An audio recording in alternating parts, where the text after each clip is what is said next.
नमस्कार दोस्तों, यदि आप वैष्णो देवी जाने का प्रोग्राम बना रहे हैं तो आप एक बार इस वीडियो को जरूर देखिएगा। आज के समय में माना जाता है कि माता वैष्णो देवी अपनी गुफा में अभी भी स्थापित हैं और अपने भक्तों को दर्शन देती हैं और हमेशा ही उनकी रक्षा करती हैं और अपनी कृपा उनके ऊपर बनाए रखती हैं। यदि आप दर्शन करने की सोच रहे हैं तो वहाँ जाने के कई रास्ते हैं, क्योंकि ये एक काफ़ी लंबी चढ़ाई है जिसको श्राइन बोर्ड वालों ने काफ़ी हद तक आरामदेह बना तो दिया है, लेकिन फिर भी आपको माता के लिए मन में श्रद्धा रख के जय माता दी के नारे लगाते हुए 3 से 4 घंटे का समय लग ही जाता है अगर आप हेलीकॉप्टर से नहीं जा रहे हैं तो। चलिए तो फिर यात्रा शुरू करते हैं। सबसे पहले आपको पहुंचना होता है कटरा और कटरा में आपको पहुंचना होता है बाणगंगा तक। दोस्तों, बाणगंगा की भी एक बहुत बड़ी अहमियत है। माता रानी के शेर को प्यास लगी थी और उसके लिए उन्होंने अपने बाण को धरती माँ में चीरते हुए वहाँ से एक जल की धारा निकाली और आज वहाँ पे एक तालाब या तल जैसा कुछ बन गया है जहाँ लोग नहाते हैं, उस जल को पावन मान के उसको पीते भी हैं। तो चलिए, सबसे पहले आप पहुँचेंगे बाणगंगा। मैं गई थी कटरा में रेलवे स्टेशन से। मेरी ट्रेन थी आगरा टू श्री माता वैष्णो देवी जंक्शन कटरा। मेरे स्टेशन पे मेरे होटल वाले ने फैसिलिटी प्रोवाइड की थी कि मुझे पिकअप करने के लिए वैन आई थी। हम लोग 10 लोग थे तो हमारा काफ़ी सारा लगेज भी था, बहुत ज़्यादा कन्वीनियंट हो गया था और काफ़ी हेल्पफुल हो जाता है। मैं अपने होटल के ओनर का कॉन्टैक्ट नंबर डिस्क्रिप्शन बॉक्स में डाल दूँगी। यदि आपको यात्रा के प्रति कोई भी इंफॉर्मेशन चाहिए या होटल की बुकिंग करानी है बहुत ही ज़्यादा अफोर्डेबल रेट में, या फिर लग्जरी होटल्स चाहिए, वो आपकी सारी हेल्प कर देंगे।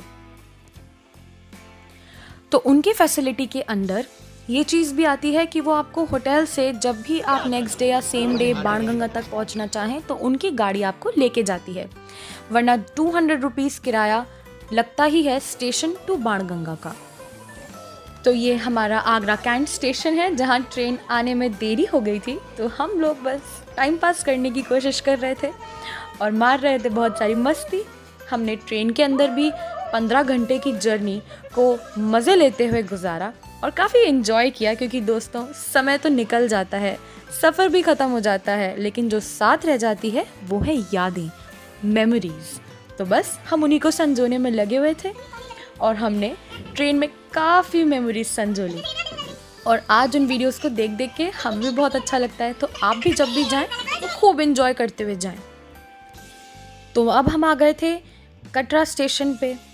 यहाँ पे दोस्तों आपको अपनी कोविड वैक्सीन का सर्टिफिकेट दिखाना होगा अगर आपको डबल डोज लगी हुई है तो। यदि आपको डबल डोज या सिंगल डोज नहीं लगी तो फिर आपको लगना पड़ता है एक लंबी सी लाइन में जहां आपका कोविड का टेस्ट होता है और 5 मिनट के अंदर वो आपको रिसीप्ट दे देते हैं जिसमें आपका रिजल्ट होता है, और यदि आप नेगेटिव हैं तो ही वो आपको आगे जाने की परमिशन देते हैं। तो बेस्ट है वैक्सीन लगवा लीजिए टाइम पे।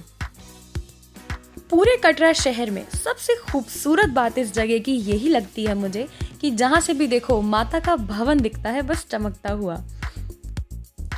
मैं वेट कर रही थी मेरे होटल के ड्राइवर का जो मुझे लेने आता, और मुझे इस होटल की सबसे अच्छी फैसिलिटी यही लगती है कि बहुत ही जेन्युइन रेट्स के अंदर ये आपको इतनी फ्री सर्विसेज प्रोवाइड कर रहे हैं। सिर्फ और सिर्फ यहाँ पे आपको रूम के चार्जेस पे करने होते हैं जो हैं, और कुछ भी नहीं देना होता है ऊपर से। आपको स्टेशन पे पिकअप करना, ट्रिप ख़त्म होने के बाद वापस स्टेशन ड्रॉप कराना, बाणगंगा तक लेके जाना, बाणगंगा से वापस अपने होटल तक लाना, सारी इनकी फ्री सर्विसेज में ही इंक्लूडेड है और कुछ भी ज़्यादा चार्जेस नहीं है। आप यकीन नहीं करेंगे, डबल बेड का 800 रुपीज़ पर नाइट विंटर्स में चार्ज होता है और समर्स में शायद 1000 हो जाता है क्योंकि AC यूज़ होते हैं। और जितनी भी नेसेसिटीज़ एक इंसान को चाहिए कोल्ड प्लेस पे रहने के लिए वो सारी ही यहाँ पर हैं, और बहुत ही कंफर्टेबल सा होटल था। अच्छी blanket, TV, hangers, extra seats पड़ी थी अपना लगेज लगाने के लिए, एंड बहुत ही वेल इक्विप्ड और बहुत कंफर्टेबल होटल था। वॉशरूम में गीज़र भी था, आप समझ ही रहे हैं, सारी ही फैसिलिटीज़ थी।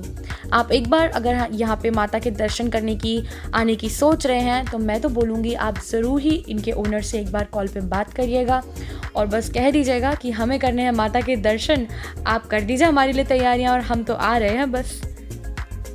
एक बहुत ही ज़रूरी इन्फॉर्मेशन, आपको बिना आधार कार्ड के दर्शन नहीं करने दिए जाते हैं। ये JNK के अंदर आता है, इसलिए यहाँ पे काफ़ी सिक्योरिटी है, तो आपको थोड़ा सा कोऑपरेट ज़रूर करना पड़ेगा। आप लेदर की चीज़ें जैसे बेल्ट, पर्स या वॉलेट्स या वॉचेस हों, वो सारी आपको छोड़ के जानी होती है, नहीं तो आप ऊपर भवन में लॉकर रूम में उसे सबमिट करा सकते हैं। जगह जगह काफ़ी पुलिस चेक पॉइंट्स होते हैं और बिना यात्रा पर्ची के आप दर्शन नहीं कर सकते, तो आपको यात्रा पर्ची बनवानी पड़ती है। वापस से मैं कहूँगी कि इस होटल के ओनर ने मेरी काफ़ी हेल्प कर दी, क्योंकि हमने सिर्फ अपने आधार कार्ड्स उन्हें दे दिए और उन्होंने हमें यात्रा पर्ची बना के दे दी और नेक्स्ट डे हम निकल गए अपने दर्शन के लिए। यहाँ बाणगंगा पे एक शॉप मुझे मिली जहाँ पे माता के दर्शन के लिए हम जा रहे थे, तो हमने सोचा माता के लिए कुछ लेके जाते हैं। 3 चुन्नियों का सेट जो होता है वो वहाँ पे वो लोग रख लेते हैं। अगर आप केवल चुंदरी लेके जाएंगे तो उसे वो माता से छुआ के शुभ प्रसाद के रूप में आपको वापस दे देते हैं। आप अपने घर उस चुंदरी को लाइए, शुभ मुहूर्तों पे उसे इस्तेमाल करिए, माता का आशीर्वाद रहता है। तो हम आ गए हैं बाणगंगा। अब बाणगंगा के बाद अगला स्टेशन होता है अर्धकुंवारी और अर्धकुंवारी के बाद सीधा आता है भवन। तो सबसे पहले हम अर्धकुंवारी पहुंचते हैं। बाणगंगा से यदि आप पैदल जाते हैं तो आपको 2 से ढाई घंटे लगेंगे अर्धकुंवारी पहुंचने में। सीढ़ियाँ भी हैं और सीधे रास्ते भी हैं, आपको जैसा ठीक लगे। सीढ़ियाँ करीबन 1500 से 1600 हैं। उसके बाद यदि आप घोड़ा करते हैं तो घोड़े के चार्जेस 1100 के अराउंड 1200 के अराउंड होते हैं सीधा भवन जाने के, और अर्धकुंवारी जाने के 700 या 800 के अराउंड होंगे शायद से। तो अगर आप घोड़े से जाएंगे आपको सिर्फ 1 घंटा लगेगा पहुंचने में। पालकी वालों को भी थोड़ा ज़्यादा समय लग जाता है और पालकी के चार्जेस शायद घोड़े के डबल होते हैं। इस तरह से हम पहुंच गए अर्धकुंवारी। अगर आपको अर्धकुंवारी से भवन जाना है और आप अर्धकुंवारी तक पैदल आए थे और अब लग रहा है कि यार मैं तो थक गया, अब पैदल नहीं चला जाएगा, तो आपको वापस से ऑप्शन मिलता है कि आप यहाँ से घोड़ा कर लें, पालकी कर लें, या फिर एक थर्ड ऑप्शन होता है वैन का। ये वैन जब ज़्यादा क्राउड होगा तो आपको नहीं मिलेगी, ये सिर्फ सीनियर सिटीजन्स या फिर कुछ लोग जिन्हें कुछ प्रॉब्लम्स हैं उन्हें जाने को दिया जाएगा। यदि आप जाते हैं किसी ऑफ सीज़न में जहाँ ज़्यादा क्राउड नहीं है तो आपको बिल्कुल वैन मिल सकती है। वैन सिर्फ 15 मिनट लगाती है सीधा भवन पहुंचा देने के। यदि आप घोड़े पे हैं तो आपको अर्धकुंवारी से भवन तक 2 घंटे लगेंगे। भवन पे करें हमने वाले थोड़ा ज़्यादा टाइम देंगे दर्शन, पैदल और 3 घंटे भी लग सकते हैं। जो खूबसूरत नज़ारे थे उनके भवन के, माता के कटरा शहर की अलग ही वाइब है और पहाड़ों अलग ही बात है, वो शब्दों में बयां नहीं किया जा सकता। एक बात और मैं आपको बताना चाहूंगी, माता के होने का कि भवन पे जो गुफा आप दर्शन करेंगे वहाँ बहुत पानी होता है और बहुत ठंडा पानी होता है। अगर आप सर्दियों में जाएं तो प्लीज़ एक पेयर सॉक्स एक्स्ट्रा रख के जाइएगा, क्योंकि आपके मुंह और आपके पैर गीले होने वाले हैं और ठंड में हो जाएगी बुरी हालत। भवन पे सुबह 8 बजे तक फरवरी 1 वीक में मैं गई थी, -2 से -3 डिग्री टेम्परेचर जा रहा था। भवन पे नेगेटिव में टेम्परेचर जा रहा था, बहुत ज़्यादा ठंड होती है। और ऊपर भैरव बाबा पे भी माइनस में टेम्परेचर था, वहाँ तो बर्फ़ भी थी। तो अब हमें पहुंचना होता है माता के भवन से भैरव बाबा के दर्शन के लिए। भैरव बाबा की चढ़ाई के लिए आपके पास 2 ऑप्शंस हैं, एक तो ट्रॉली और एक घोड़ा। काफ़ी लोग पैदल भी जाते हैं लेकिन वो बहुत स्टीप यानी बहुत खड़ी चढ़ाई है, आपको बहुत मुश्किल हो जाएगा। छोटा सा डिस्टेंस है लेकिन ट्रॉली बहुत कन्वीनियंट रहती है और चार्जेस भी बहुत ही ज़्यादा ठीक हैं, सिर्फ 100 रुपीज़ लगते हैं आने और जाने दोनों के। तो ये ट्रॉली चलती है भवन से भैरव बाबा के मंदिर और वहाँ से वापस भवन तक। तो अब आप पहुँच गए हैं भैरव बाबा के मंदिर पे। वहाँ से दर्शन करने के बाद आपको वापस जाने के लिए मिलता है घोड़ा, पालकी और वैन का ऑप्शन। अगर आपने भवन तक की ट्रॉली की है तो आप भवन से सीधा वैन ले सकते हैं और वैन लेके जाती है अर्धकुंवारी तक। अगर वैन ना मिले तो आपको मिलेगा घोड़ा या फिर आपको जाना पड़ेगा पैदल, और पालकी तो है ही।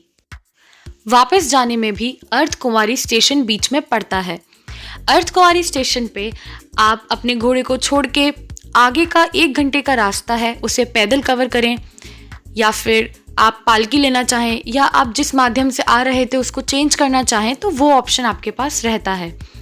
अर्धकुंवारी के आगे आप पहुंचते हैं बाणगंगा।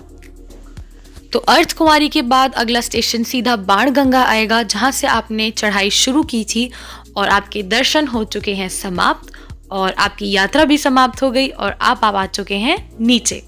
कई लोग अर्धकुंवारी की गुफा के भी दर्शन करते हैं, उसके ऊपर मैं एक अलग वीडियो बना के उसकी कंप्लीट इन्फॉर्मेशन उसमें डाल दूंगी। भैरव बाबा के दर्शन करना बहुत ही अनिवार्य होता है, ज़रूरी है, क्योंकि माता कहती हैं कि मेरे दर्शन के बाद जिसने भैरव बाबा के दर्शन नहीं करे वो उसके दर्शन को स्वीकार नहीं करेंगी। तो दोस्तों हम पहुंच गए अब बाणगंगा, और बाणगंगा पे आ गई थी हमारे होटल वाले की टैक्सी, और वहां से बैठ के हम चल दिए वापस अपने होटल के लिए। तो जब आप जाएंगे चढ़ाई के लिए आपको रखनी है अपने पास यात्रा पर्ची, अपना आधार कार्ड, पीने के लिए थोड़ा सा पानी, और चाहे तो खाने के लिए भी कुछ रख सकते हैं। वैसे रास्ते में जगह जगह छोटे ढाबे, रेस्टोरेंट टाइप के भी हैं, दुकानें हैं, वॉशरूम्स हैं, पानी है, जितनी फैसिलिटी एक इंसान को चाहिए सारी ही हैं। एक माध्यम और होता है माता के दर्शन के लिए, और वो है हेलीकॉप्टर। हेलीकॉप्टर जो है वो पहुंचाता है आपको सांझी छत पे, और हेलीकॉप्टर के लिए आपको पहले से पर्ची कटानी होती है, नहीं तो आपको बहुत लंबी कतार में लगकर अपने लिए टिकट लेनी पड़ती है। हेलीकॉप्टर की टिकट 2000 में आ जाती है आना जाना मिला के। घोड़े के कंपैरिजन में हेलीकॉप्टर आपको सस्ता पड़ता है, लेकिन हेलीकॉप्टर जहां उतारता है सांझी छत पे, वहां से करीबन 2 किलोमीटर भवन तक के लिए आपको पैदल या वापस घोड़ा लेना पड़ेगा। अपने घर से आप कटरा के लिए जब निकलें उससे पहले ही आपको ऑनलाइन हेलीकॉप्टर बुक कराना पड़ता है। यदि आपको कोई भी हेल्प चाहिए तो डिस्क्रिप्शन बॉक्स में मैं जो नंबर डाल रही हूँ आप वहाँ पे कांटेक्ट करके उनसे बात कर सकते हैं, वो आपकी ज़रूर पूरी हेल्प करेंगे।